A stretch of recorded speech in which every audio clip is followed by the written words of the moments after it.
Richie Allen. The man, and I'm delighted to welcome him to the programme tonight, David Icke. Welcome back. How are you? I'm all right, Rich. Looking forward to it. Yeah, I imagine you are. I mentioned a couple of stories there. One of the things that's been said right across Facebook today, and one of the things that's been said in many of the emails I've been given, obvious question, I suppose, you must feel vindicated. Well, yes, but I mean, the main thing is it's coming out. The most frustrating thing for me of all these years is knowing the shocking, staggering scale of child abuse and child torture and child murder worldwide, and being ridiculed by idiots in the mainstream media who will not look at the evidence. And the fact that it's now starting to come out, nothing like the scale of it, but people are starting to get now some understanding that the world's not like they thought it was.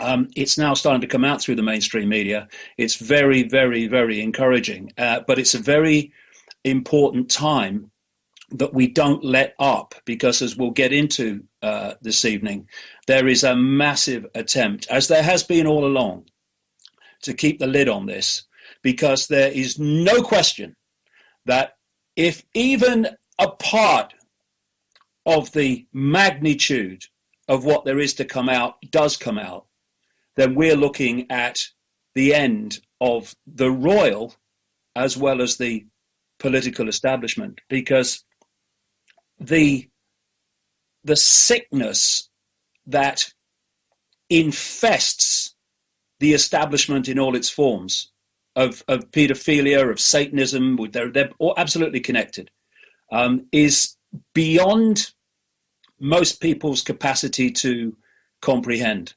And what has come out is fantastic. What there is to come out is almost indescribable in terms of its volume. Do you want to go back to the very beginning for you then? Do you want to go back to, I know that 1998 wasn't the very beginning, David, I know that, but it was in 1998 that an extraordinary book came out, extraordinary in every sense of the word, called The Biggest Secret, not least because of what you said in it, but because of who you named in it, and then because of the lack of any action against you because of what you said in it. That was, I suppose, of all the books you've written, I mean, you've written a lot of books, they've all done well, they've all been well received. I've read your most recent book, The Perception Deception, but I don't think, I mean, The Biggest Secret had such an amazing impact. Do you want to go back to when you were writing that, before that? I mean, the floor is yours. I'm not going to be interrupting you. Well, it all started, Richie, with my, quote, experience in 1990. 91, when the top of my head blew off, and I started seeing the world in a completely different way. And it also really started in that psychic's front room in 1990, March 1990, when I was suddenly being told, here I am, a television presenter with the BBC, I'm suddenly being told that you're going to go out on a world stage and reveal great secrets. And one of the things that was said through her from, some other reality was that sometimes I will say things and wonder where they came from. They will be our words, was the quote. And at other times, he will be led to knowledge. And this was March 1990. Now, all I can say is, from that moment, my life became an extraordinary synchronistic journey, which involved information being given to me, not just in incredible amounts, but virtually in the right order to be able to put the pieces together most easily. And so what happened after that is there were different phases. What would happen, and it's still happening to this day, is a subject would enter my life. I might meet someone, I might read something, and then suddenly out of wherever, information about that subject would be coming at me from all angles. And from about the kind of mid to late, from a 95, 96, child abuse, Satanism, and all the things connected with it, secret societies big time, because those three things absolutely go together. That information started to come to me. And it was a trickle to start with, and then it just became a flood. And I went to the United States in 1996 to just go out around the country talking and speaking, or speaking to nobody, but my goodness me, didn't I pick some information at that time. And I'll give you an example of the synchronicity of what was happening. Just before I went out to America in 96, I got a package through the post. It was from someone in this country, and they said, "Look, here's a book. Thought you might find it very interesting."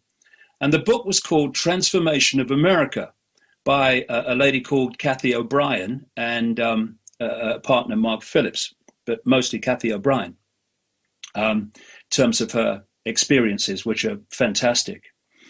The first place I was speaking in the United States, the first place I ever spoke on these subjects in the United States was in Colorado, in Denver.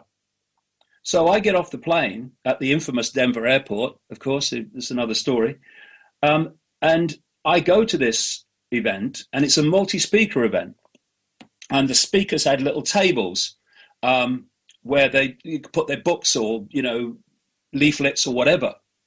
And the organizers had given me one, and they'd given someone next to me one. And that someone was Kathy O'Brien, whose book I just bloody read, Amazing. Right? And I didn't know from Adam before. We became great friends, and still are today, obviously from a distance, and Mark Phillips. And her story was one that I was to hear from person after person after person all over the world. She was taken as a very young child into a infamous government military mind control project called MK Ultra. And it was called MK Ultra, Mind Control Ultra, because they were using the German spelling of control because of the Nazis that were brought out of Germany at the end of the war through something called Project Paperclip, to set up the mind control operation in the United States, and also set up NASA, actually, if you look at the evidence in my books. And very soon I became very, very clued up because of the people I was meeting who'd experienced it in mind control, and the connection from mind control into paedophilia and Satanism. The form of mind control was called trauma-based mind control. And that is, you traumatize little kids to the point where it's called dissociation. And basically, in the simplest terms, you are creating the young child's mind in a form like a honeycomb, compartmentalized. And so they call these compartments alters, in other words, altered reality. And they have a front altar, which is the personality which people think is the person when they interact with them. Then they have the back alters, which are programmed, quote, personalities. They're actually mind control programs. And things like, we've seen with, assassins programmed to shoot, people and all that stuff. That's all part of this. Sirhan Sirhan, who killed Bobby Kennedy, was a classic MK Ultra type mind controlled assassin. And massive part of creating these traumas, which break the mind up into these self-contained compartments, which are where the mind is basically, it's compartmentalizing and shutting off that part of the mind that experienced the trauma. And in doing so, it creates these compartments, which can then be turned into, quote, personalities. Do you know, Rich, I sat with a lady called Vera Diamond, who was a therapist who worked in Harley Street, with a very famous street for that sort of stuff and medical stuff in London. But her her business, if you like, her practice was destroyed the moment she started talking about Satanism and paedophilia and mind control among the rich and famous. But Icke became a very good friend of Vera Diamond. And I sat in her front room and I saw in 20 minutes, half an hour, something like 8, 9 different personalities come out of one girl. One of them was a child, a baby, and then some were absolutely evil. Some were all different kinds of personalities. Whatever, and what Vera was doing, she gleaned through her various techniques the trigger codes to access that personality. So you have the front altar, that's the person we all know, but then when you give the trigger, that front altar goes to the back, and one of the back altars comes forward. Now this person's a totally different personality. And I saw that just by Vera giving these trigger, they could be words, they could be phrases, whatever. And all through this, paedophilia was fundamental, because paedophilia and Satanism and torturing kids was, like I say, a major way that they created these altars. Now, I've got the biggest secret in front of me, and I'm just going to read you a passage, because I want people to understand the scale of horror that these kids go through and are going through now as I speak around the world. Kathy O'Brien has a daughter called Kelly, who I've met a number of times. Lovely, lovely girl, but my God, what happened to that kid? And Kathy O'Brien, one of the key people who traumatized her, well, among them, the key person was Father George Bush, a notorious pedophile and torturer and killer of children. As I've said all over America, and I've said in my books, and there was Dick Cheney. He was brutal to Kathy O'Brien when she was older. Bill Clinton was involved in it. All these people are all connected, and Father George Bush delighted, and probably still delights, in causing maximum trauma to kids. And in this passage, she's describing how Father George Bush was using cattle prongs on Kelly, just a little kid, to create the trauma and the pain. And this is what she says in Transformation of America. And this is what is happening to children in staggering numbers all over the world. She says Kelly became violently physically ill after her induction into George Bush's neighborhood. That's what he called it.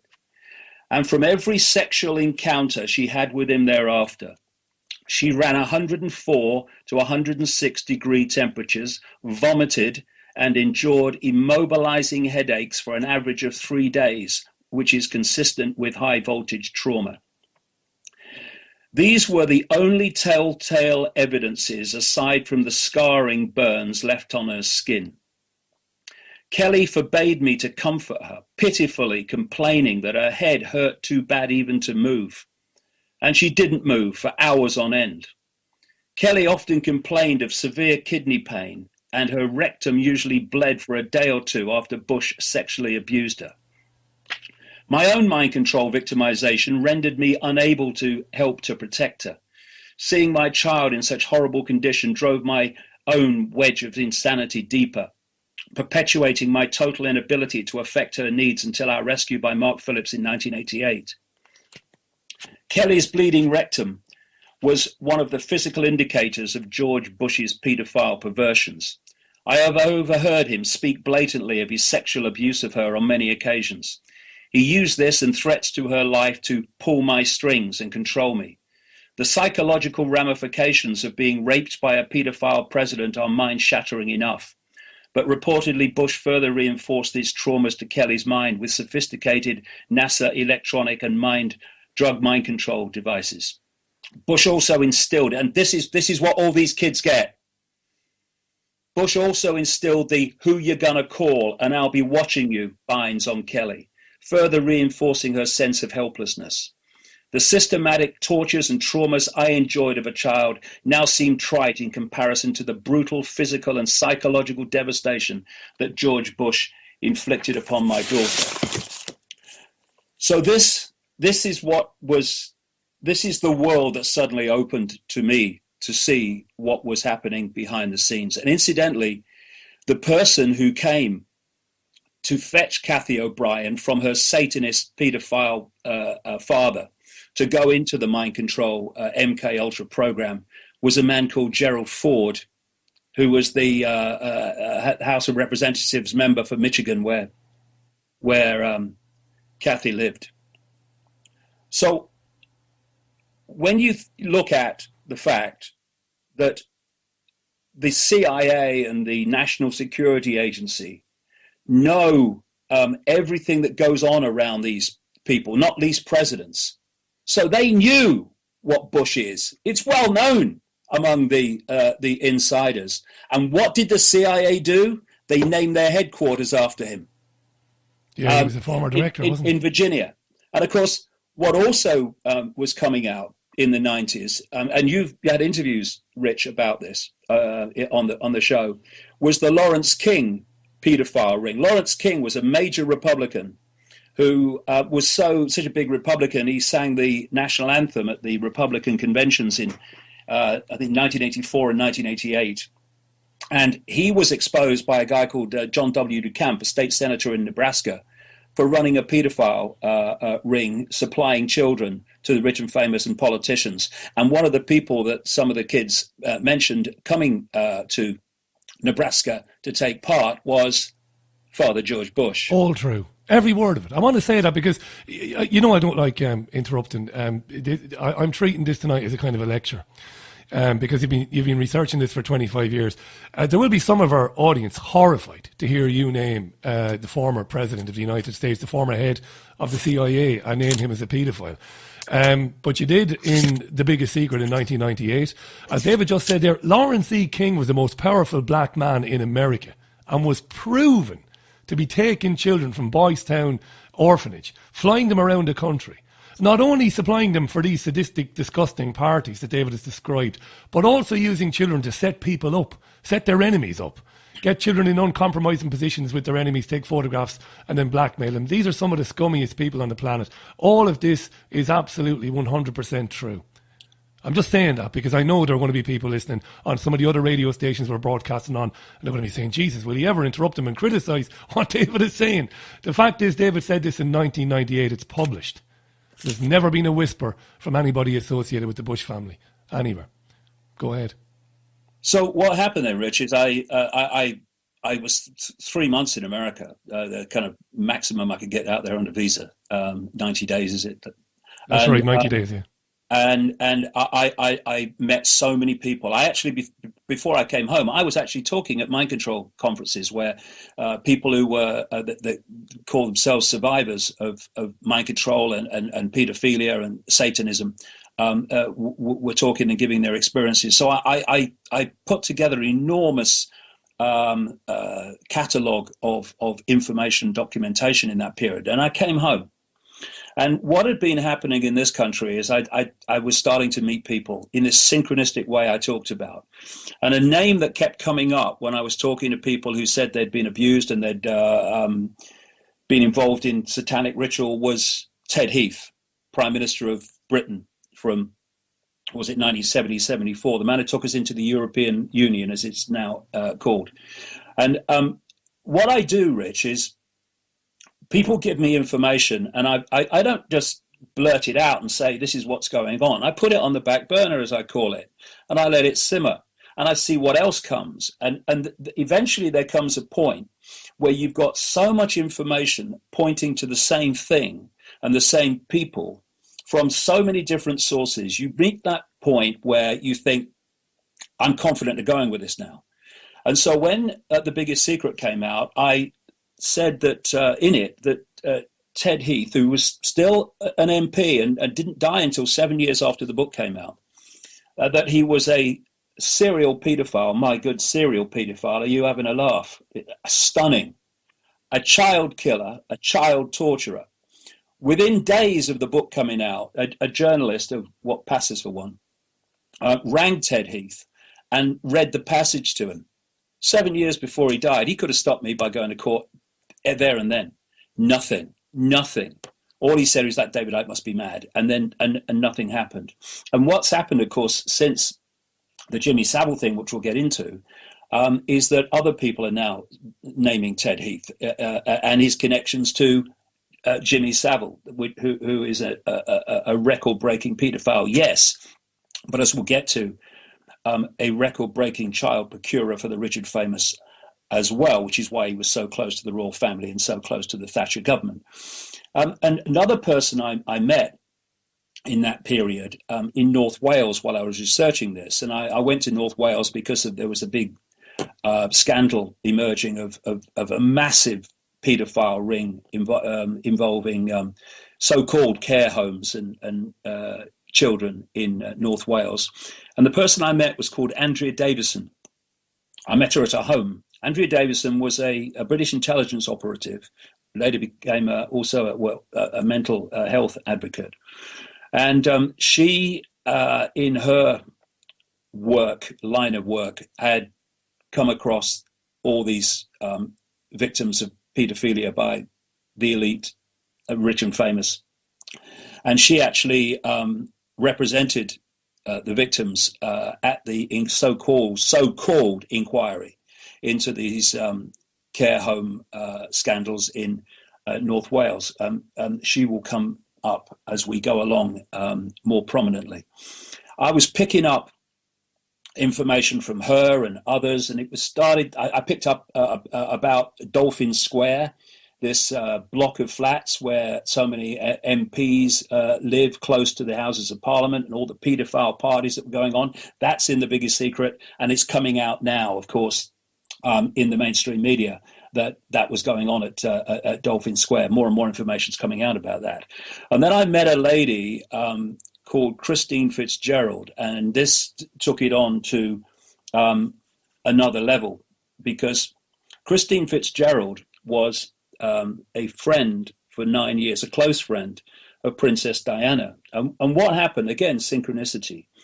There was this, I hadn't seen him for ages, but he was a guy who operated in kind of alternative circles. And his big thing was networking. We must network. We must get people together. So what he did, how he did it, I don't know. He organized this little meeting of people at the House of Lords. I've only been to the Houses of Parliament twice, and this was the other kind. Actually, the other time I went to the Houses of Parliament was to watch a debate during the Thatcher era, and I just got in at the end of it when they were voting, and I'll never forget it. The Deputy Prime Minister, Willie Whitelaw, deputy to Margaret Thatcher, came in at the top of the chamber, and he was so absolutely paralytically drunk. He staggered across to one side, hit a bench, staggered across to the other side, hit the bench, and then somebody had to grab him and help him. He just voted.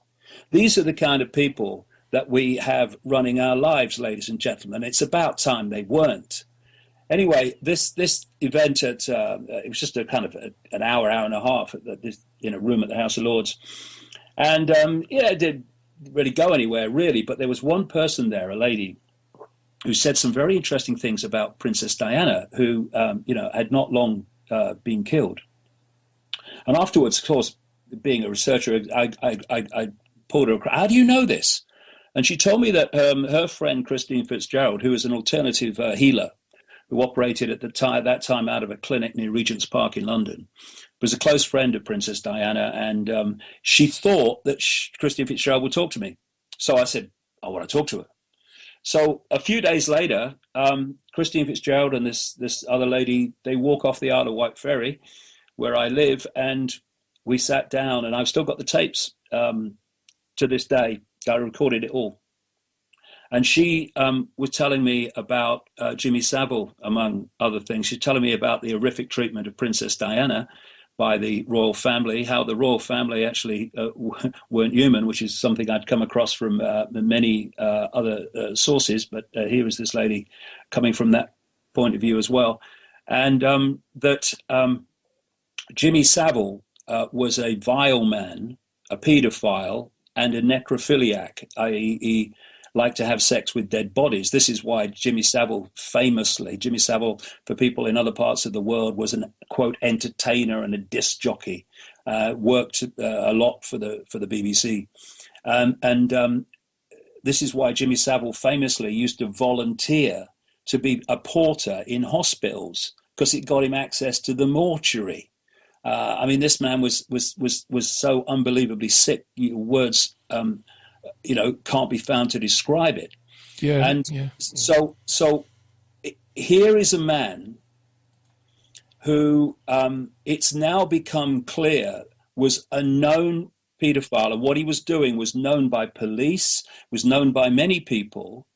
And here we have the British royal family inviting him into their inner circle, to the point where, as Christine Fitzgerald told me this, because Diana told her, but it's come out in other ways in the mainstream since, he was used as a go-between, a mediator between Princess Diana and Prince Charles when their marriage was breaking up. This man's an aging disc jockey, for goodness sake. And he was brought in to the royal family inner circle, in his own words, this is, in the 1960s, by Lord Mountbatten, a known paedophile. He was connected to the Kincora Boys' Home scandal in Belfast, though it was of course, kept quiet. Ted Heath was connected to the Kincora Boys' Home in Belfast, and so was a guy called Sir Maurice Oldfield, head of MI6. See why it doesn't come out? Yeah. And Lord Mountbatten was famously a mentor to both Prince Philip and Prince Charles. And Jimmy Savile said that he was liked by the royal family and invited into their inner circle because this is his quote, "I work deep cover."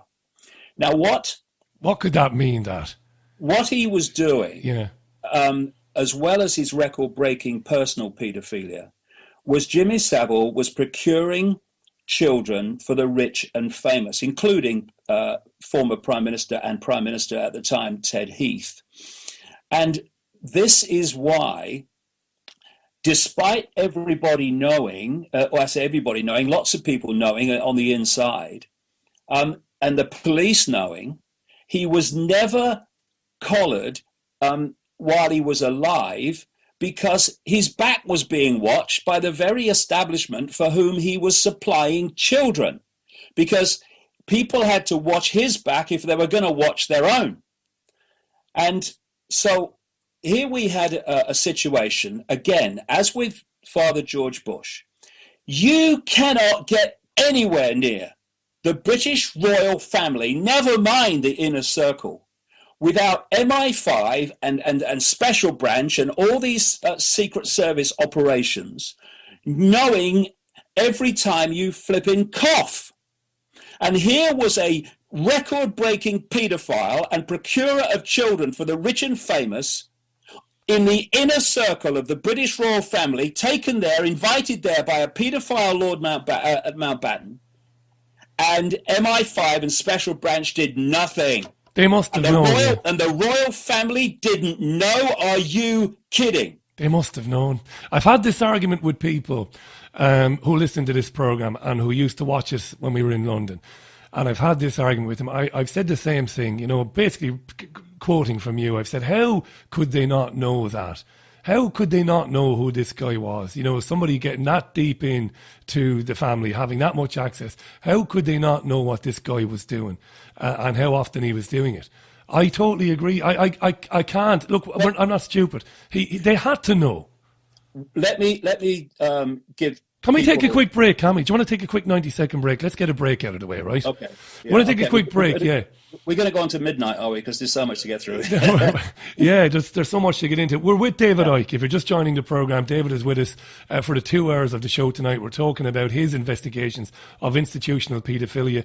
We're talking about The Biggest Secret, a book where David published in 1998 and named names at that time and challenged those names, many of them alive, like George H.W. Bush and others, to prove otherwise. boys or to take him on in court. Of course, it never happened.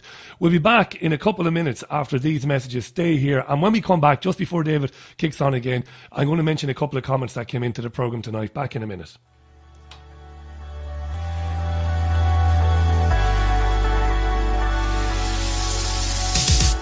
Sasmi Books is a friendly family self-publishing company set up to help authors and potential authors like you to get your book into print. At Sasmic, we offer self-publishing packages that get your manuscript published.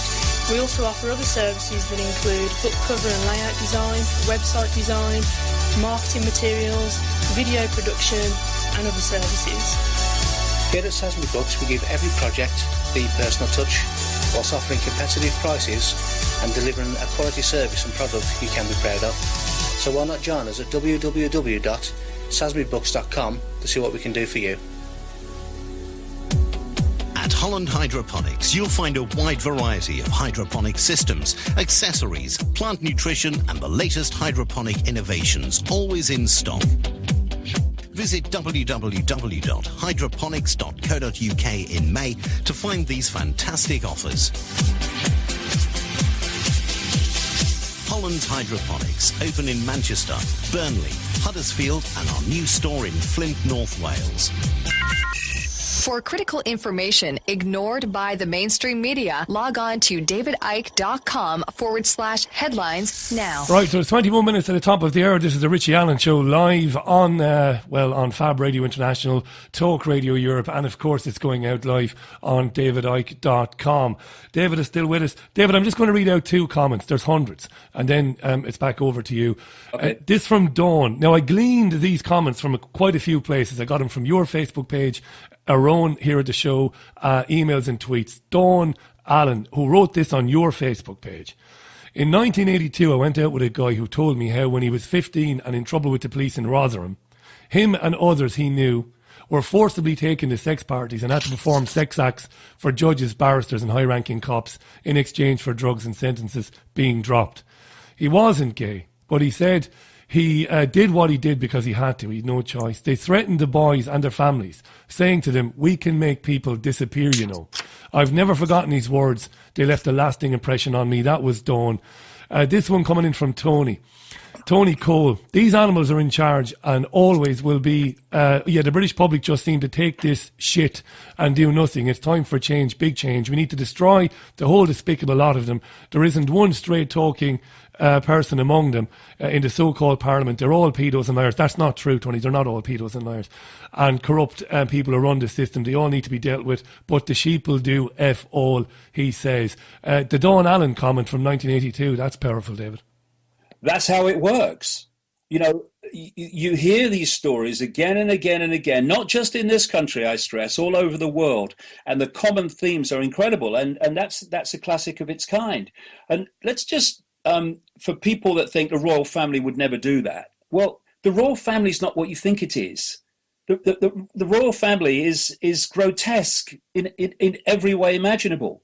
And one of the things that Christine Fitzgerald told me about her close relationship with Diana for 9 years and what happened was the day that she came in a terrible state into Christine Fitzgerald's healing clinic and why, which I'll get to in a second. But what Christine Fitzgerald said Diana told her in 1989 was that the royal family and the establishment, were going to kill her. And she, Christine told me that there were friendly people in the intelligence operation, including a former member of the elite regiment, the SAS, who used to drop things in for information in and notes in to the clinic, knowing that Diana would come along for treatment and would be able to read them. And they were warning her that her life was in danger. And so when this butler, Paul Burrell, came out years later and produced the letter that Diana had written to him saying in October 1996, which said in the letter to Burrell, I am sitting here at my desk today in October, longing for someone to hug me and encourage me to keep strong and hold my head high. This particular phase of my life is the most dangerous. My husband is planning an accident in my car, brake failure and serious head injury in order to make the path clear for Charles to marry. Now, that was no surprise to me whatsoever. Less than a year later, she died in a car accident. Of course, it wasn't an accident. But this is what was going on in the background. So by the sort of the late 1980s, when the marriage to Charles was all breaking down, Diana started a relationship with a guy called Barry Manicky, her personal detective. But he died in a, quote, motorcycle accident in 1988. And by 1990, well known, of course, in the media, Diana was having a relationship with a guy called Captain James Hewitt. So at this time, while this relationship with Hewitt's going on, and these years after the Barry Manicky had died in a motorcycle accident, Christine told me this. Diana came in a terrible state. And I'm going to quote Christine word for word from the tape recording. She, Diana, was crying hysterically. And I said, "What's the matter?" "You know, it was dog-died stuff, bottom lip out, full sob. She came galloping through the door. I gave her rescue remedy, clutched her, hugged her, calmed her down, and said, 'Now tell me what's going on.' 'I can't believe it, I can't believe it. They killed him,' she sobbed. I said, 'Who did they kill?' She told me about her affair with the detective, Barry Manicky, and how he was decapitated on a motorbike and how she thought it was a terrible accident. But now she knows the royal family killed him because Prince Charles's senior detective has just told her that if she didn't call it with Hewitt, the same would happen to him. He told her she shouldn't think that she was indispensable either.'" So Diana had been unaware at the time that the death of Barry Manicky. She didn't know. But she told Christine Fitzgerald that she found out that Manicky was dead while she was being driven with Prince Charles to the airport to fly out to the Cannes Film Festival. He waited until she was about to get out of the car in front of waiting photographers. And then he said, according to Christine Fitzgerald, Diana told her, "Oh, by the way, I got word from the protection unit yesterday that poor Barry Manicky was killed. Some sort of motorcycle accident. Terrible shame, isn't it?" And Diana burst into tears, but Charles said, "Let's go, darling. Your press awaits you." And years later, in 1998, there was an independent television documentary, Diana, Secrets of the Crash.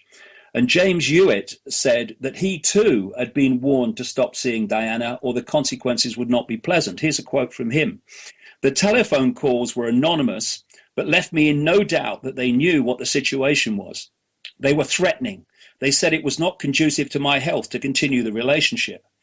And he said there were warnings from Diana's personal police protection officers, from the royal household, and from a member of the royal family we didn't name. This is Hewitt talking now. This is Hewitt talking. Hewitt, right. The member of the royal family said, "Your relationship is known about. It is not supported. We cannot be responsible for your safety and security and suggest that you curtail it forthwith." And he also said, James Hewitt, or quoted in the London Times, about threats, and his comments supported completely the story that Diana told about Christine Fitzgerald about Barry Manicky. Hewitt said that his clearest warning came when he was told that he would suffer the same fate as Barry Manicky. So any idea, Rich, that this crowd of parasites would not kill people if it suits them?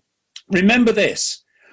When you join the intelligence agencies, the police, the military, the clergy, all of this stuff, you do not say a oath of allegiance to the country and to the people of the country. You say it to the monarch, to the Queen.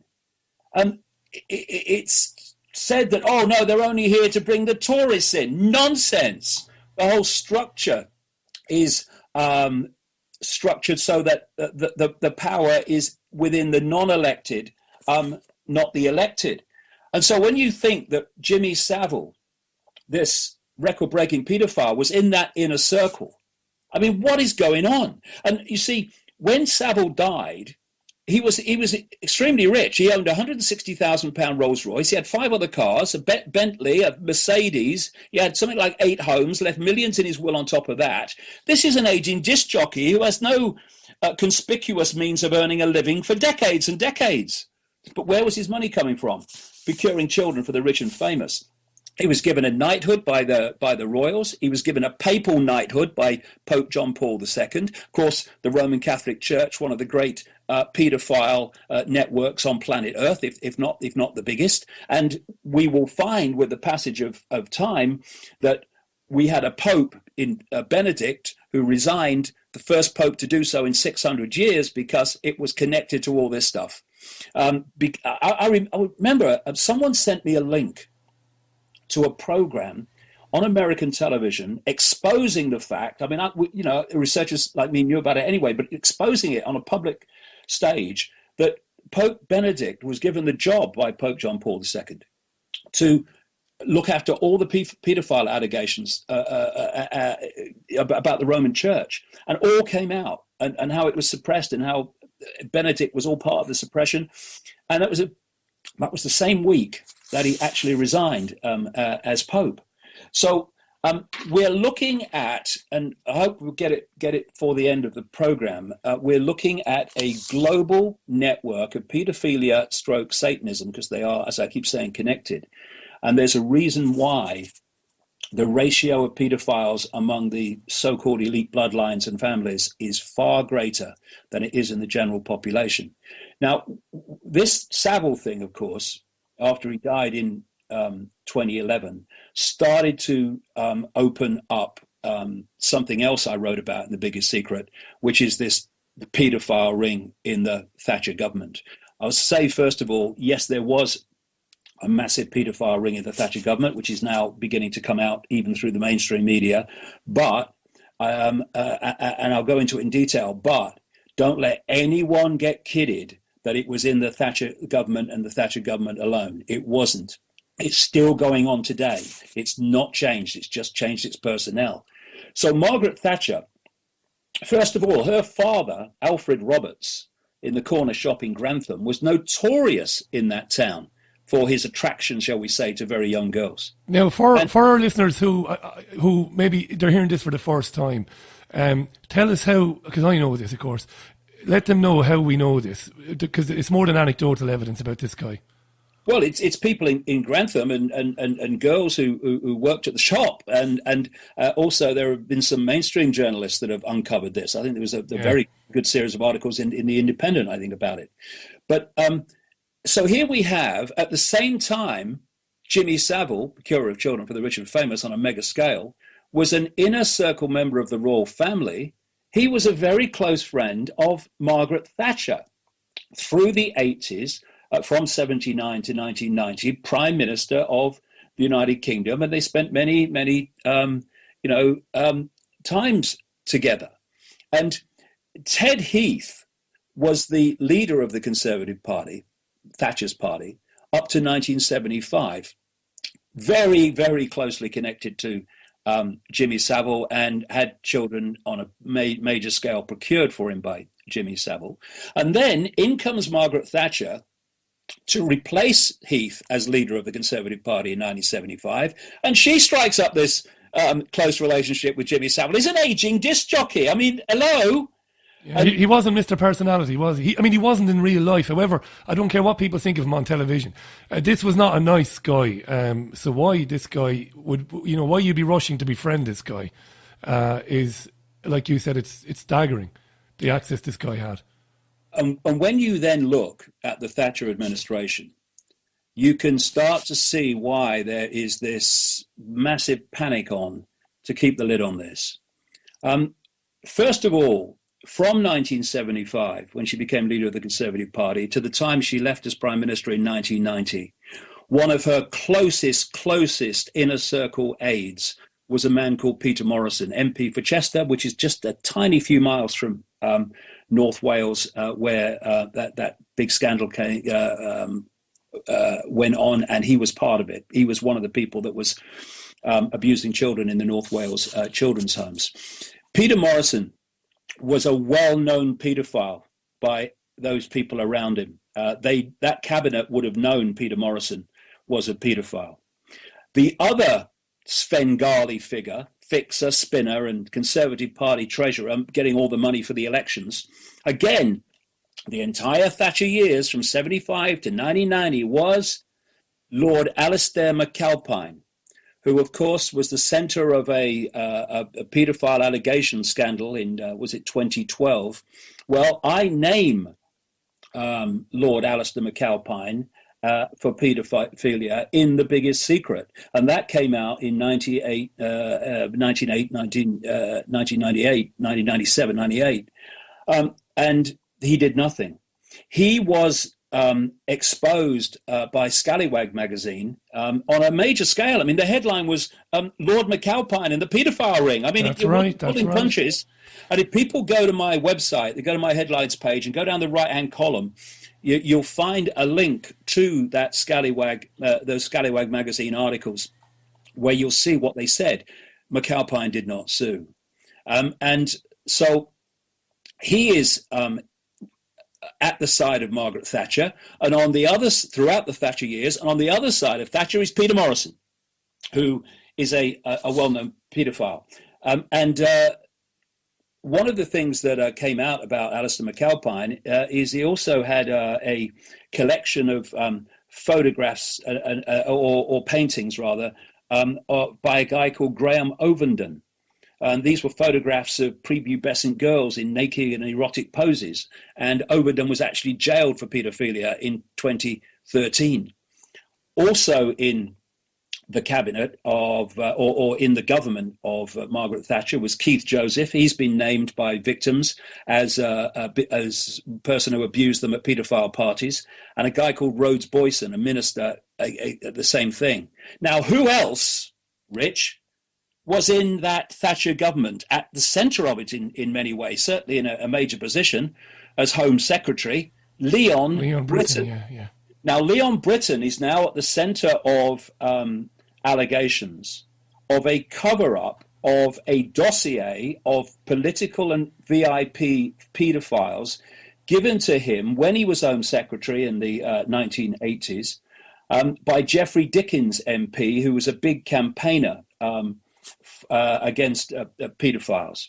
And Leon Brittan must have known that Peter Morrison was a paedophile, because where was he if they didn't? Why didn't he make that public? Why didn't he have Peter Morrison prosecuted? Here you have Peter Morrison. He was known about by the newspapers. Newspapers were trying to name him, but they pulled back because he threatened to sue them. Yeah. And then you have Rod Richards, the former Conservative MP and the former leader of the Conservative Party in Wales, who said this: "What I know is that Morrison was a paedophile. And the reason I know is that because of the North Wales child abuse scandal." And he said that William Hague, who has been Foreign Secretary until very recently in the Cameron government, he was Welsh Secretary at the time of the inquiry into the North Wales abuse. And here's Rod Richards, a member of Hague's party, saying that Hague should have seen the evidence about Morrison. Why didn't William Hague have Morrison prosecuted? Why didn't he act on it? Or the people in that government have been prosecuted. David, can you just stop there, because we're getting out for news now. So okay, I've got to just get this in. William Hague was a close friend of Leon Brittan and replaced him as MP for Richmond in Yorkshire. So all these things connect all the time, and I want to get into Edwina Curry's diaries next. Brilliant stuff. David Icke is staying with us for the full show. We'll be back just after the news with more explosive stuff. I'm going to disconnect from you, David. Don't worry about it. We'll reconnect just at the end of the news there. David will be back with us for the second hour. Explosive stuff. All of this documented, by the way. I want to say a very quick special thank you to the company who streams us here, Amicus in Manchester, because they facilitated more listeners coming online to listen to this tonight. We normally get between 20 and 30,000 listeners live a night. on a certain amount of streams that we can pay for. To their eternal credit, this company, they've given us some more space because the interest in this is absolutely phenomenal. We've been talking with David Icke. We're going to do so again for the next hour, talking about his book, The Biggest Secret, 25 years of talking about things that he was initially laughed at for, then he was ridiculed, then he was ignored as he was saying these things, which are now unfolding in the national press in this country. And I said on Friday night, and I meant it, the BBC don't get any credit for bringing on these victims of these horrible crimes now. They're only doing it because they know they can't keep the lid on it any longer, and they want to look like they're at the forefront of the revelations. But of course they've not, because they're only saying now what David was saying for the best part of a quarter of a century. Welcome back, mate. Sorry to disconnect from you there. I did a stupid thing. I had you on the same channel as the news, like the idiot that I am. That's why I kind of dumped you out there. My apologies. No problem, mate. It's, when you talk about, we're talking just now about McAlpine and the way that he was in the middle of that scandal in 2012. Well, I sat in this very chair shaking my head in that period because just for people around the world who maybe don't know about it, he was, well, I was going to say he was named as a paedophile, but he wasn't. There was an interview on the BBC which didn't name him, and then there was an interview on independent television which didn't name him. And somehow McAlpine got paid out hundreds of thousands of pounds from both parties in a libel settlement. He also was threatening to sue people on Twitter who hadn't named him. He sued the wife of the Speaker of the House of Commons, who hadn't actually said he was a paedophile. And when it all came out in 2012, given what I'd written in The Biggest Secret back in the late 90s, I put on my website, he's a paedophile. This is what's in The Biggest Secret. I'm naming him amid all this stuff. What did I get? Nothing. And I said before the news about Edwina Curry's diaries. Edwina Curry was a minister in the Thatcher government, and she wrote diaries about her various experiences. And one of them involved, or one comment involved, Peter Morrison, this notorious paedophile at the right hand of Margaret Thatcher throughout her period in office. And I've got the diaries in front of me, and this one's from 1990. House of Commons, Tuesday, 24th of July, 11:15 p.m. And she says here about a government reshuffle, a Thatcher government reshuffle. And she says, one appointment in the recent reshuffle has attracted a lot of gossip and could be very dangerous. Peter Morrison has become the PM's PPS, Parliamentary Private Secretary of Margaret Thatcher, PM, Prime Minister, for those around the world. Now, Morrison, is what they call a noted paedophile, she says, with a liking for young boys. He admitted as much to Norman Tebbit, who was chairman of the Conservative Party, very close associate of Margaret Thatcher. Morrison admitted as much to Norman Tebbit when he became deputy chairman of the party. But Morrison added, however, I'm very discreet. And Curry says, and he must be. She says Margaret Thatcher, either knows and is taking a chance or doesn't. Either way, it's a really dumb move.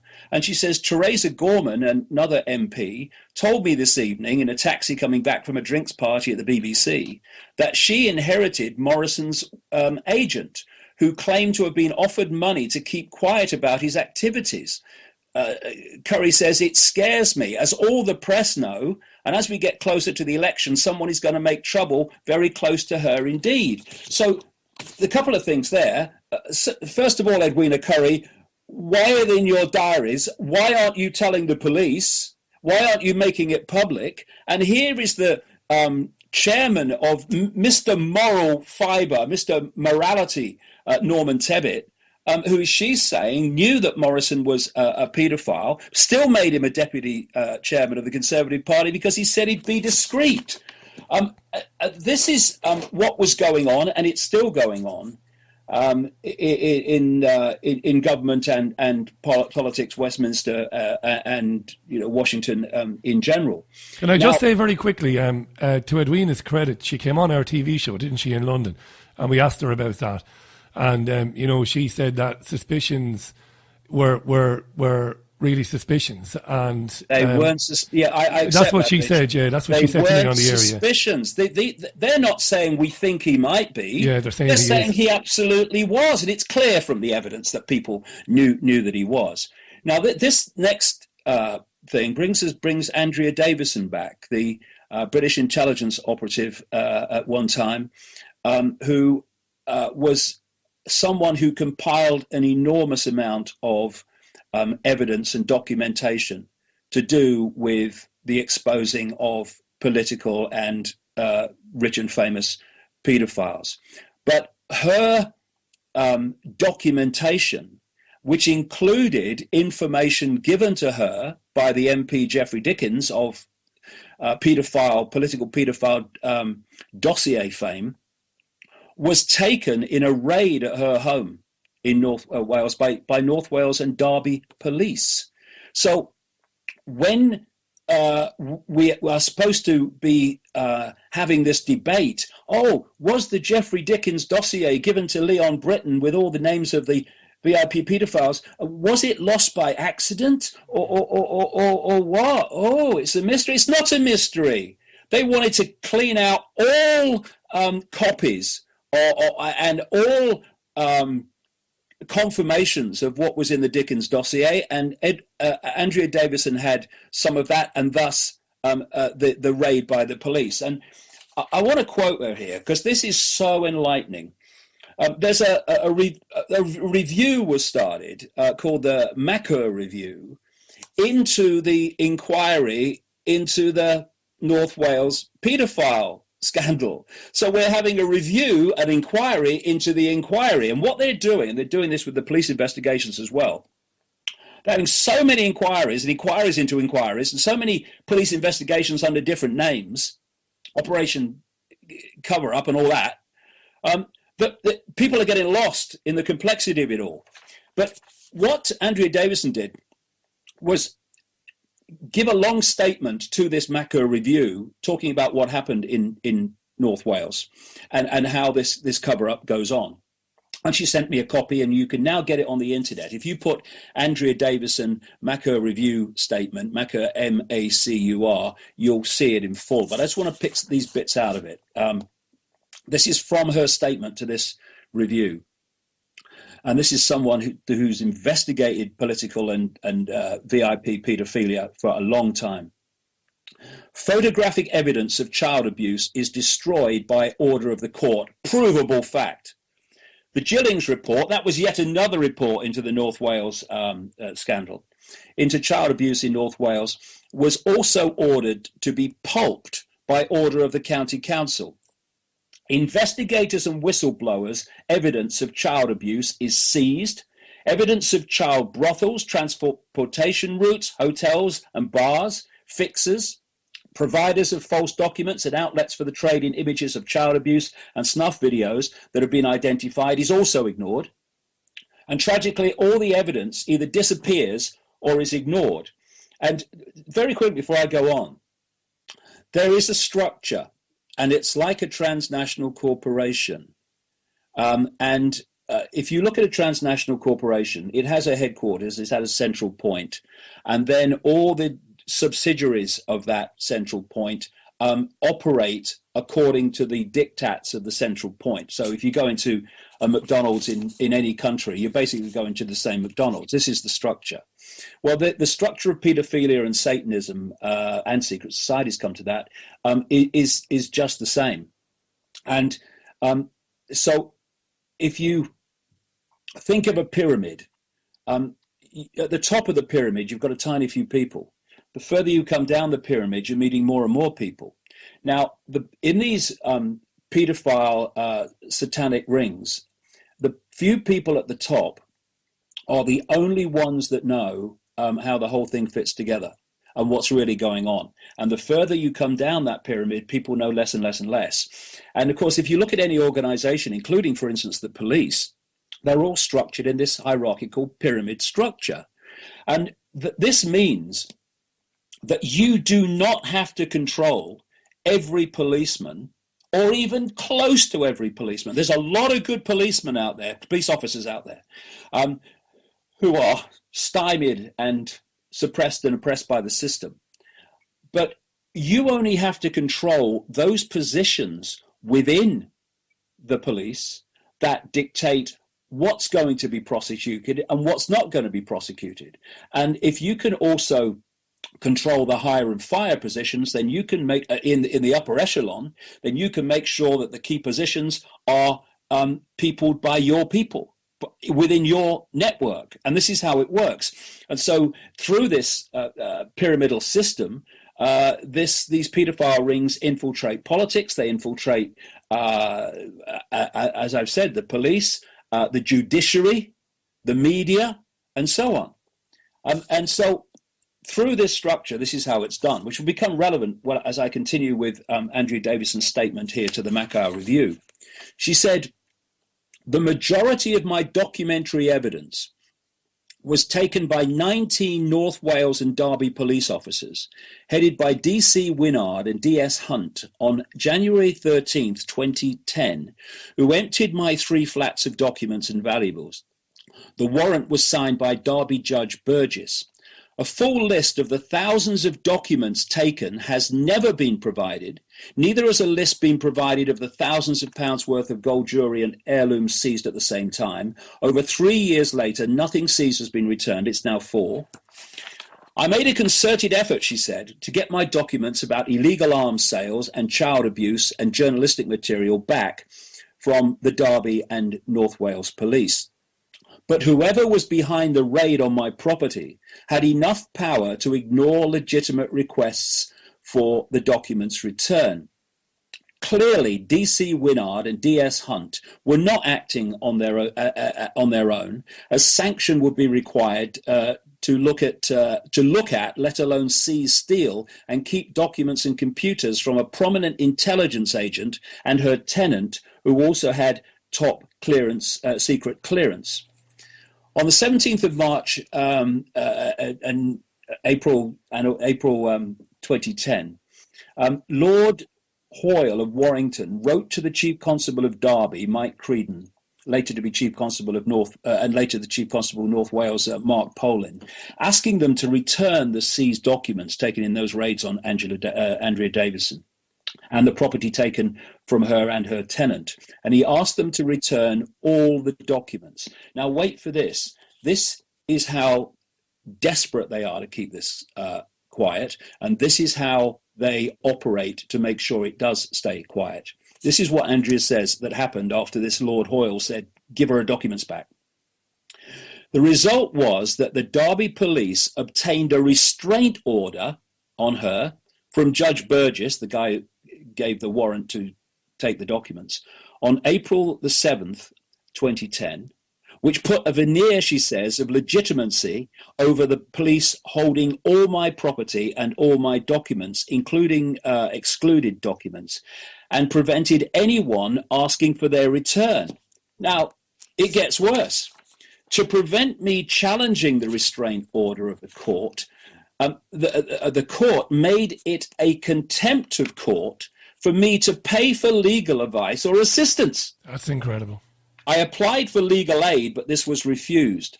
This tactic has resulted in not one document or item of property being returned over 3 years. Now, of course, we know, because it's now documented, how the intelligence agencies and the police stopped the truth about the paedophile MP Cyril Smith coming out, which it is now come out. But this is what is going on.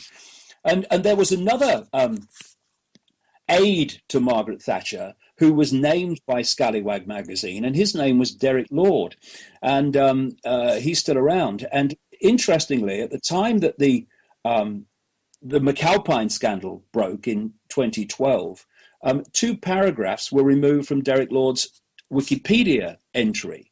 One of them that was removed and has not been put back, I looked today, said this: "Lord is a long-standing family friend of Samantha Cameron's family," that's the wife of the current Prime Minister, and a personal friend of David Cameron, and attended their wedding at Ginge in Oxfordshire. He has a wide circle of friends in the celebrity, political and business communities.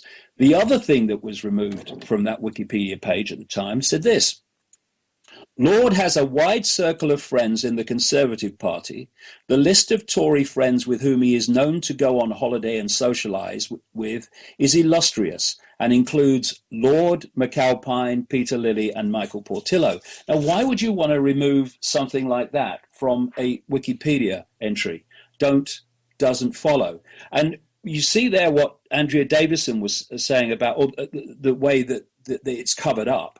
And you mentioned earlier this MP that's come out today, John Mann, yeah, the Labour MP, who said that he reported these paedophile parties at Dolphin Square near Houses of Parliament and other London locations, and how the police basically put the lid on it and did not investigate. And he said that the inquiry, the case was closed within 3 months on orders of those at the top. Now we're back to this pyramid structure, Rich. The police officers lower down may want to investigate this. They may be outraged by it. I'm sure many are. But this structure of control the positions that decide if a prosecution is going to happen or not happen, and you control the game. And that is how it is done. And this brings us, after all this evidence, so this is a fraction of what you could give, but it's enough to make the picture.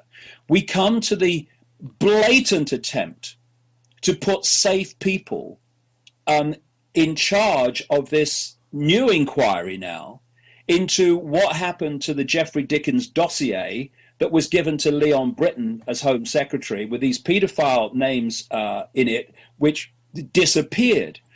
The first person, and we've got to look at this Home Secretary, Theresa May, who's appointed the two heads so far, both of which through public pressure and exposure have had to step down. We have to look at Theresa May and ask this: why are you putting people in charge of an inquiry that so blatantly and so obviously, as we've seen, will have no confidence from the victims that are supposed to be helped here by this inquiry? They would have no confidence in the two people she's put forward. The first one she put forward, Baroness Butler Sloss. Now, you know, if you're around the world and you've not come across this story, I am not making this up. I have to make that point because most people would think I would. It's so ludicrous. The Attorney General, Sir Michael Havers, this major law officer in the Thatcher administration, at the time that Leon Britton was Home Secretary, at the time this Dickens dossier was handed over and went missing, Sir Michael Havers is someone who has quite blatantly suppressed the prosecution of known paedophiles, including a diplomat called Sir Peter Heyman. And in recent times, Sir Michael Havers has been named as one of these people at these paedophile parties. Now, Baroness Butler Sloss, who was appointed by the Home Secretary Theresa May to oversee the investigation into what happened in that period that Sir Michael Havers was Attorney General and Leon Britton, Butler Sloss is Michael Havers' sister. Yeah, this is it, yeah. You could not make that up. And this is another thing about Butler Sloss. She was appointed, again during the Thatcher period, to lead an inquiry into child abuse in Cleveland, in the north of England, which was reported in 1988. Now, this is what the Guardian newspaper said about the way Butler Sloss handled that investigation into child abuse in the 1980s. For all the blather about the dynastic pedigree and noble vocation of Elizabeth Butler Sloss, her 1988 report into the child abuse crisis in Cleveland in the Northeast was a model of establishment guile and bad faith. It contributed to the myth that this crisis was not about abuse at all, but mad or bad professionals, zealots who saw abuse everywhere. Her report did not ask or answer the question, were the children abused? Her focus were arrangements, not abuse. Though her report did not ultimately the diagnosis, it encouraged the myth that it was all wrong. After a trail of avoidable child deaths at the hands of cruel carers, paediatricians and child welfare professionals in Britain, child welfare professionals in Britain were under orders, thou shalt intervene. But Butler Sloss criticised them for doing that, for failing to suspend belief. That guideline to suspend belief has haunted child protection professionals ever since. Another thing about Baroness Butler Sloss. She was responsible for a controversial ruling which prevented warnings being issued about dangerous paedophiles. This is another newspaper article, senior social workers attacked her decision, made when she was an appeal court judge, and warned that it would have major ramifications.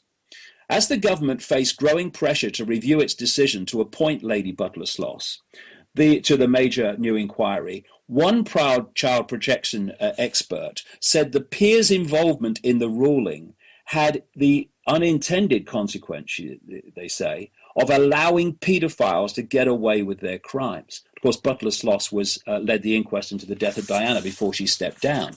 So if you are looking at someone whom victims will have no confidence in, given the background, not least being the sister of this Michael Havers bloke who was right at the centre of it, which she was supposed to be investigating, you would appoint Baroness Butler Sloss. Yeah, that's right. But we are entering different times, Rich, because this is now starting to get out. Victims are getting more confident, and I'll tell you why, because people are starting to listen. The frustration that they must feel when all these years, I felt fantastic frustration seeing it, and I wasn't abused. What do they feel like?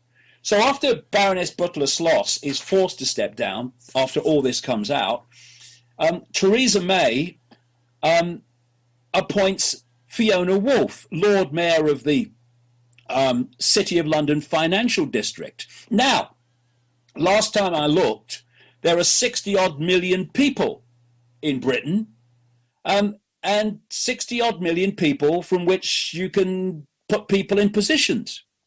And Fiona Woolf was chosen to replace Butler Sloss to oversee an inquiry involving Leon Britton, the Home Secretary, and what happened to the dossier of paedophilia he was given. And Fiona Woolf not only is a friend of Leon Britton and his wife, but lives in the same street.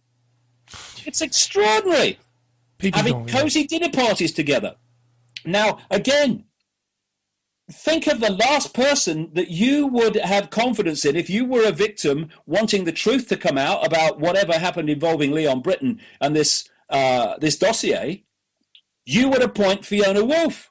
So what is happening here is Theresa May came out after Fiona Woolf had to step down when all this stuff came out, and the victims said, we're not having any confidence. Well, of course they're not.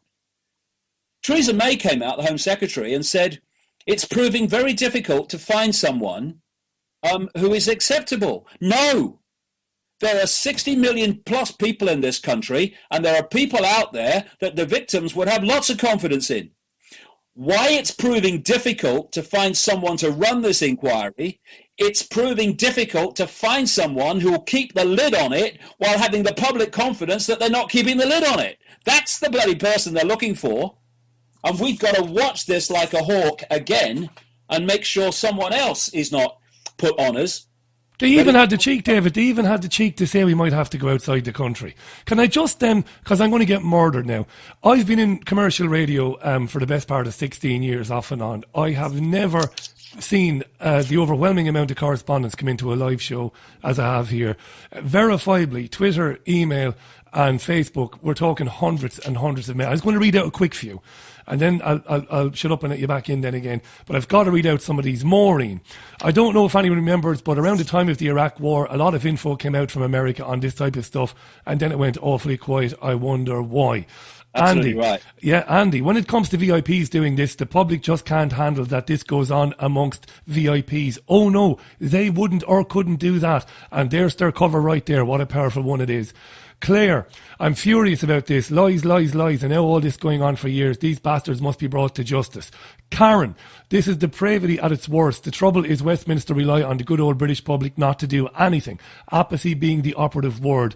Steve, I remember you, David, writing about this 20 odd years ago. I was fascinated about what you was revealing about the world on its lies. Funny how those who might have laughed on the Wogan show, how they must feel right now. Tommy Wilson, there is a paedophile politician in, I'm not going to say where because he might be identified, in Australia.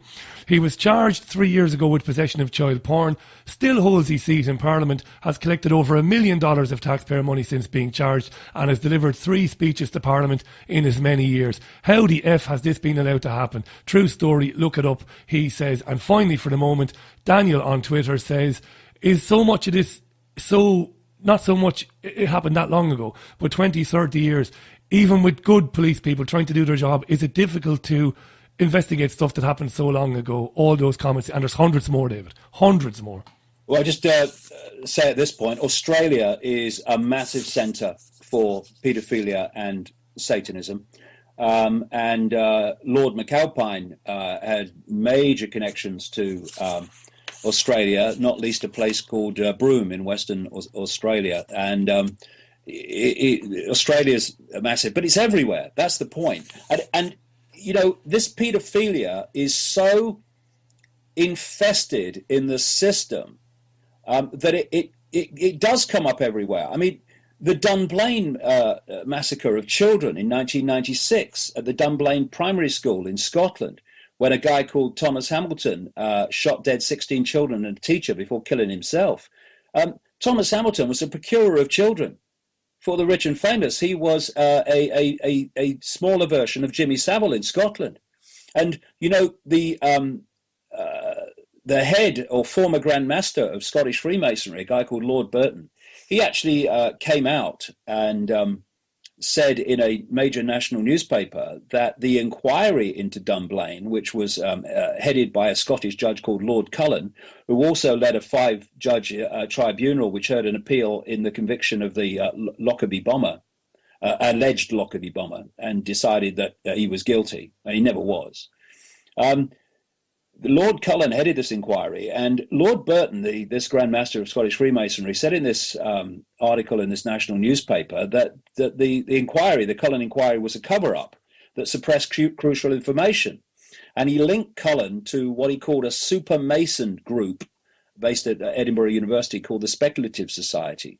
And Burton said that he had been bullied and threatened by other members of the House of Lords when he tried to raise concerns about the Dunblane cover-up. There's no escaping the fact, he said, there's something sinister about the whole affair. And one of the things that Cullen did is that he ordered that significant documents relating to the case should be locked away from public view for 100 years. 100 years, yeah. He said this was to protect the victims and the families. It wasn't. It was actually to protect the establishment. And this is what you find all the time. And so we mustn't let this momentum go. We really mustn't let this momentum go, because you know, the victims of this over the years must have just got to the point where it's lost. Nothing's ever going to happen. The establishment is always going to protect itself, but that's why we need not to let them down by letting this drop and let it go away. Another guy, by the way, that I've written about involving paedophilia is Anthony Blunt. He was, a lot of people won't know this, he was the third cousin of Elizabeth Bowes-Lyon, the famous Queen Mother, who was seriously into some very dark stuff. The Queen Mother died at, well, she's 102. And Blunt was a paedophile, and he was also part of the Russian spy ring with people like Donald McLean, Guy Burgess, and Kim Philby. And there was another person in that ring who's never been named, and his name was Lord Victor Rothschild, very close friend of Anthony Blunt. And Blunt was sent to Germany at the end of the Second World War to retrieve documents, sent by the royal family to retrieve documents that showed their collusion between the Windsors and their Nazi family in Germany during the war. And he was made surveyor of the Queen's pictures, the royal pictures, as a result, before he eventually was outed at last as a Russian spy, part of that ring at Cambridge University, or Cambridge graduates, etc., and had to step down. But wherever you look, paedophilia comes up. If we go back to what I was saying about when this started for me, and I in the 1990s, and you're going from synchronistic information to synchronistic information, and whichever major political figure that was pushing the world in the direction of this global agenda, this Orwellian agenda, the major figures invariably turned out to be members of secret societies, not surprising, pedophiles or Satanists, and sometimes, in fact, more than sometimes, all three.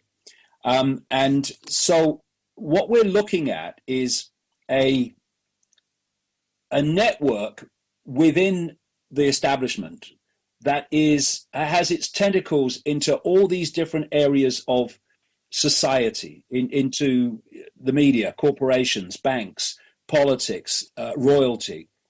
And while on the surface we see things that are apparently opposing each other or different, like we see a Labour Party and a Conservative Party, a Republican Party and a Democrat Party, we see this and that, and all apparently apart, they're actually all brought together by this hidden hand, this hidden structure of manipulation and power, in which pedophilia and Satanism are absolutely at its heart. And, you know, we go deeper in the rabbit hole here. And if people think, you know, it's been challenging so far, hold on. I mentioned earlier Christine Fitzgerald.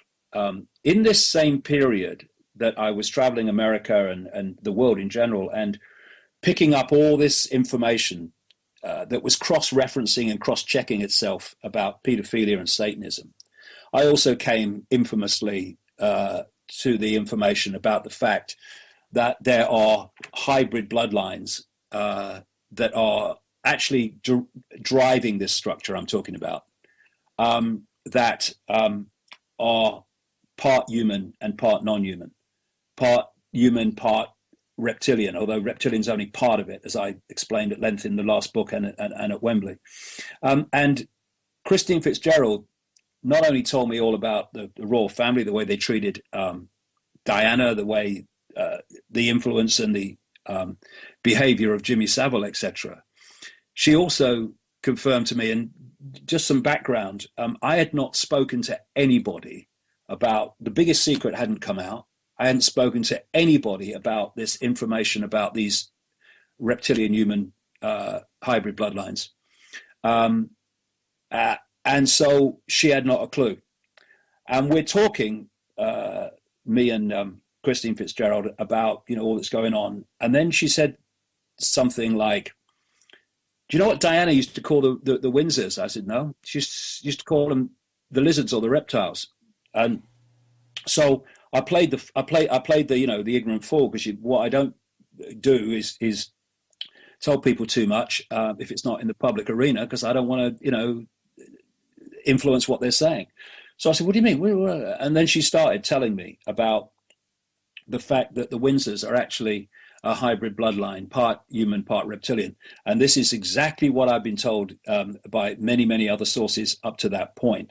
And so when you think how accurate Christine Fitzgerald has been in terms of what she told me in the late 90s and what has come out, and she also told me this stuff about the fact that they are hybrid bloodlines. And it's important just to talk about this, because we're getting closer to the point of why there are so many pedophiles in the upper echelons of society.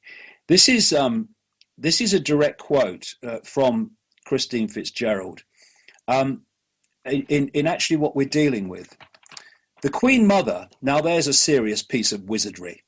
The Queen Mother is a lot older than people think. To be honest, the royal family hasn't died for a long time. They've just metamorphosed. It's a sort of cloning, but in a different way.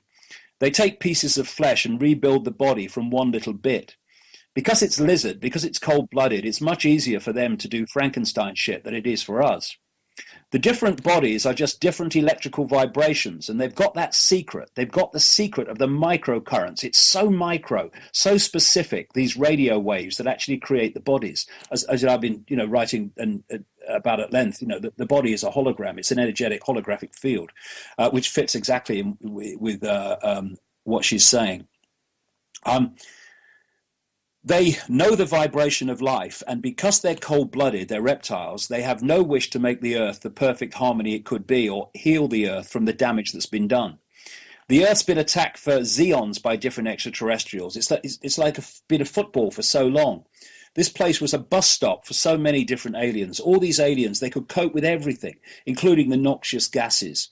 They're landing all the time and coming up from the bowels of the earth. They looked like reptiles originally. This is why they're described as such by ancient accounts. But they look like us when they get out now through the electrical vibration, that life key I talked about.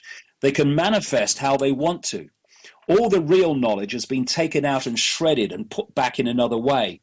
The Queen Mother is chief toad of this part of Europe, and they have people like her in in each continent. She was a massively high satanic witch, the Queen Mother. Most people, the hangers-on, they don't know about the reptiles. They're just in awe of these people because they're so powerful. Don't think of people like the Queen Mother and Queen Victoria as different people. Think of them as the same person, which after a while had to replace their coat. When the flesh dies, that energy, while it's dying, will be in her colourful language, will be immediately up someone else's backside, for anyone not in Britain. It's very vampire, worse than vampire. They're not going to come to you with hooked teeth and suck your blood. Fear is their food. I've been saying this for all these years. They can actually take fear and manifest it into a tangible thing. That's why society is structured globally, to create maximum fear. The key is the vibrational current. At that vibrational current, they can manifest anything from anything. It's like a holographic image. Here you go. We are all minerals and water vibrating. This is all an illusion we are living in. That's the secret. And she goes on. Now, how does this fit in with why these bloodlines are absolutely obsessed with paedophilia? Because these entities that go under the name of archons and jinn in the Islamic belief system and demons in the Christian belief system, all over the world, they have different names. Same force, same entities we're talking about. They feed off human fear. Yes, they feed off human low vibrational emotional energy, fear, anxiety, all these things, depression. It's why they want a society that manifests those things. War. I mean, think of the energy that is created. Because they are operating on a very low vibrational frequency, they can only absorb energy on a very low vibrational frequency. Hence, fear is a low vibrational frequency. It's a low wavelength. And the energy they want to absorb more than anything else, it's a nectar to them, is the energy of children before puberty. We see puberty as a hormonal change. That's only happening in the holographic level, what we call the physical level. That hormonal change is actually a manifestation triggered by an energetic change at the deeper energetic levels. They want that energy before that energetic change takes place. And this has been talked about by people like shaman around the world through vast amounts of time. Here's a quote from a Central American shaman, quoted in the Carlos Castaneda books. Sorcerers, in this context, people that can see energy beyond what normally people can see with their eyes. Sorcerers see infant human beings as strange luminous balls of energy, covered from the top to the bottom with a glowing coat, something like a coat of plastic adjusted tightly around the cocoon of energy. This glowing coat of awareness is what the predators, these entities I'm talking about, consume.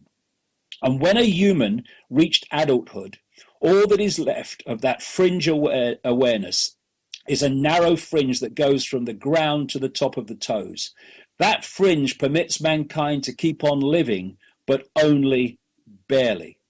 And so what is happening is that while the paedophile, and these are possessed people, these are either entities of the hybrid bloodline, or they are possessed by these entities.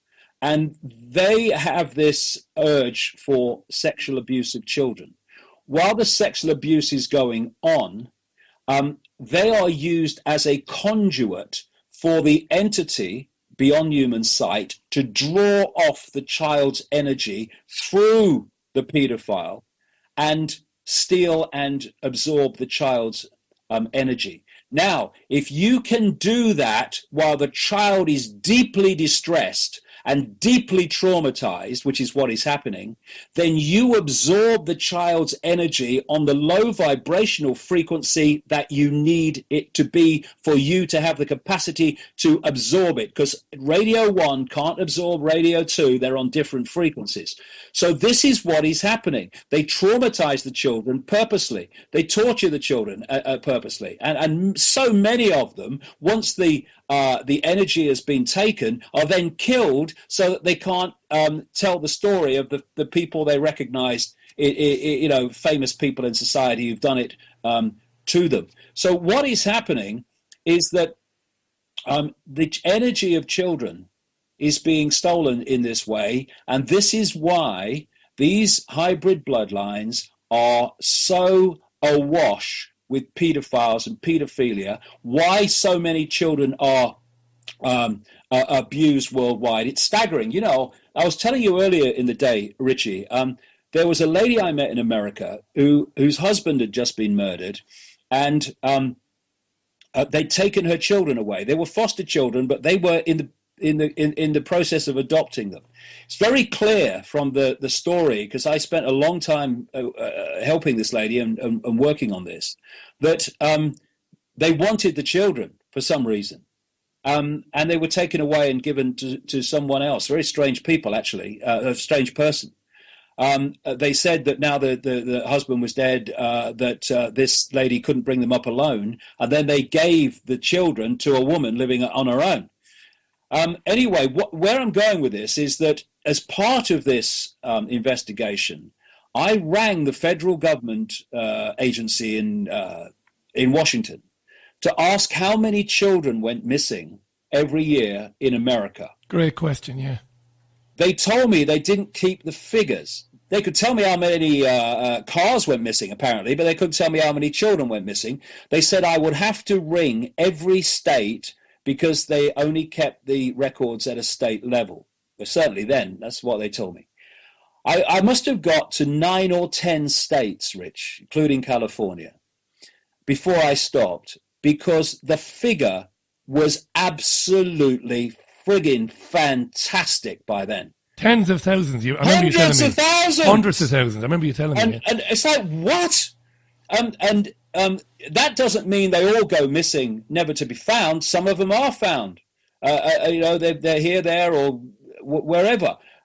Vast numbers of them are not found, and this is the public perception which needs to change. And I completely understand why this perception is held by people. They judge the number of children that go missing by the number of missing children stories on the mainstream news, in the mainstream media. So Madeleine McCann is a big story, yeah. Madeleine McCann is the tip of the tip of the tip of the tip of the tip, and I could go on for hours, of the iceberg. But the vast majority of these kids that go missing are never appearing in the mainstream media. Overwhelming. Only a few ever do, the high-profile cases. They go missing and they're never seen again. Vast numbers. And I talked to Credo Mutwa, the shaman, the Zulu shaman in South Africa. Same happening there. Children just disappear. It's unbelievable the number of children that go missing every year in this world. And it's all connected to what I've just described.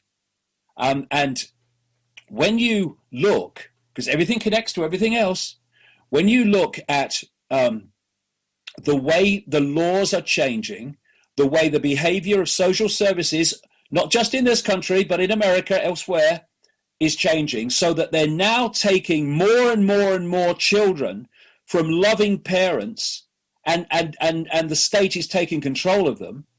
When they're now introducing laws in Britain about emotional abuse, which is not defined. So actually, grounding someone, a kid, for doing something that's not acceptable can easily be called emotional abuse in this context. Yeah. These laws are all being brought in for one simple reason alone: to give more and more reasons for the state to take away children from loving parents. And I tell you this, people, if you don't think this is your problem and you've got kids, well, I should have another think, because I would hate the knock to come on your door when it's too late. 10,000 a year. We've got to stand together here and stand up for these families that are having their children taken away from loving parents. And the reason we have secret courts where the media is not allowed to report these cases is not to protect the child, it's to protect the system from stealing children. And there are some journalists like Christopher Booker in the Telegraph in this country who've done some fantastic work exposing this against tremendous pressure of the courts dictating what he can and cannot say, or they'll prosecute him. This is what's going on in the world while we're watching fricking X Factor. This is what's going on in the world while we're watching all these diversions and celebrities and all these bloody reality shows. This is what is going on. This is what is happening to our children. And anyone's got respect for children, including their own children, off the arse, let's get started. And let's get this information circulating big time. Take this interview, for instance. Send it everywhere. Let's get people aware that the world is not like they thought it was. Because I would rather they found out while we still have time to change it, and don't find out when the knock comes on their door and it's too late. I just want to say a couple of things. There's been a number of people who've emailed and said that they used to think the dark energies and the archons, they used to think that was very fantastic. But they've come to believe that you're definitely more than onto something when you talk about that. A lot of people have said that. In the interest of balance, William in Spain said that he thinks that at this point, this is where it loses a bit of credibility. That's William in Spain. But a lot of people, I used to think... Can I just say something, Richie? You can. Go ahead. Right. One of the greatest forms of suppression is the suppression of people's perception of the possible. If you can squeeze their perception of the possible, then you can operate outside that perception of the possible, and you can do all the things that I'm saying, all the things happening that I'm saying, but people will dismiss it because it's outside the bounds of their programmed sense of the possible. When I first came out and said all this paedophilia was going on and involved the Thatcher government, it involved all these people, all those years ago, people laughed and said, that's ridiculous. This is where, mate, you lose your credibility. Now it's coming out. And it's not the fact that this stuff with the archons and what have you and all this stuff I'm talking about is not happening. It's the fact that so many people are so programmed from cradle to grave with a minute sense of the possible that they cannot perceive it's possible. There's a big lesson here. Just because you can't perceive it does not mean it's not happening. You're living proof. We are learning that lesson so big time now as this lid comes off. You're living proof of it. I talk to people all the time who, we met so many youngsters in London. When I say youngsters, 20-somethings, late teenagers who said, I'm really into what's happening. I've read some of your books. I've looked at the films. It's making sense to me. I've done my own research. I would have said it. I think the first time we ever spoke on the radio, I think I kind of semi-rudely said, look, I don't want to get into all that other stuff. Let's talk about the money and the bank and all that sort of thing. And you, being you, politely said, yeah, okay, let's get into all of that. Of course, I'm in a very different place now, and I'm happy to be there in terms of I totally and utterly understand it and believe that that's exactly what's happening. it's staggering to me that people can't see it now. You know, and I love one of the emails that just came in. I've just lost it off my screen now. And again, it was somebody saying, I believe what David is saying because of the scale of it. You can't just get that many people around the world who are just into interfering with kids just because they're getting off on sexual kicks. It just can't be. And that person is right. Yeah. And see, when you read like this MP man today and others, and you read victims and what they say, they're saying like these paedophile parties at Dolphin Square next to Parliament. They're saying they didn't even try to hide it. They didn't even try to hide themselves, and they just were kind of open about it, you know, in these parties. And the reason they were so open about it in the way that these victims describe is because they know that the system is so stitched up in terms of their kind, their network being in control of law enforcement and government and media and all of this, that they can almost flaunt it in a way. But what they didn't bargain for was people outside of the mainstream system who were going to grab them by the tail and refuse to let go. That's what they didn't bargain for. And now it's starting to come out, and they're running for cover. Well, there ain't a cover big enough, ladies and gentlemen. It's coming out, and the game's going to be up, and we must not let this go away. You know. What was that? Quote I used at Wembley, something like when we've exhausted every possibility, let's get started. Yeah, that's right. Right. Let's come together here and put down our differences, whether we believe this or believe that, whether you see it like that, put it down. There are vast numbers of children being abused, tortured, and murdered. I love it. You know, this week the police are investigating a possible murder involving this political paedophile ring. A murder. My goodness me, the scale is fantastic, and they can cover it up because of all these things. In fact, there was a paedophile in Australia, not a paedophile, well, he might have been, but he was a Satanist in Australia. And before he died, he produced a document, not apologizing for Satanism, but actually flaunting it. And this is what he said. I've got a quote here about the abuse of children. He said, politicians are introduced by a carefully graded set of criteria and situations that enable them to accept that their victims will be, quote, our little secret.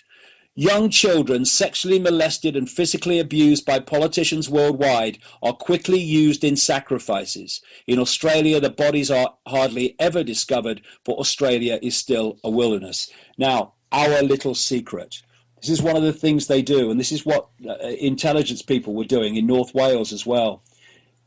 You get these politicians involved in sex with children, you film it secretly, and that politician will then pass any law you want for the rest of his or her political career. Bought and paid for. Do you know what? And paid for. Ted Heath was one of those. And this is why you get politicians doing things that appear to be against everything they've ever stood for. It's because if they don't, it comes out. So they do it. And this paedophilia is another aspect, a very important aspect, Rich. The use of blackmail is another way that politics is stitched up by the hidden hand. And we saw that in the Franklin scandal. We're out of time. Look, we'll get back into these issues again, maybe in the new year, maybe not so early in the new year. You've got things going on. I want to thank you for your time, mate. And not just for me, but from the hundreds and hundreds of messages we've got coming in tonight. Many of them have said that they want to thank you personally for what you've done. A lot of so-called alternative media people trying to act all big and bad in the last few years, like they're on top of this issue. No, they're not. I said this on Friday night. You've been talking about this for over 25 years. I'm in your debt, mate, and so is everybody else. Thanks very much. It's a pleasure, Rich. Always a pleasure to talk to you, mate. And I'm so glad for the opportunity to put some pieces together so the picture can be seen. And please, can you get this around anywhere that you can, so that more and more people can at least have the opportunity of hearing what's really going on. Richie Allen.